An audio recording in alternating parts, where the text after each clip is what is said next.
Bigode, depois dessa cachaça toda, eu preciso comer alguma coisa. Queres o que para comer? Eu quero uma porção de azeitonas. Prontinho. Valeu, Bigode. Azeitoninha.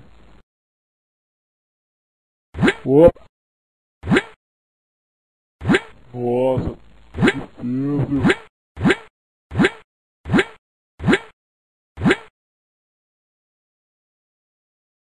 Espera que eu te ajudo. É tão simples. Estás tão bêbado que não consegues nem pegar uma azeitona. Assim não vale. Depois que eu cansei elas, aí fica fácil de pegar.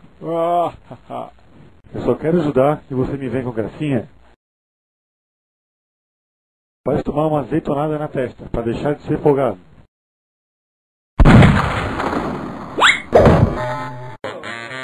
Acho que estou precisando tirar umas férias.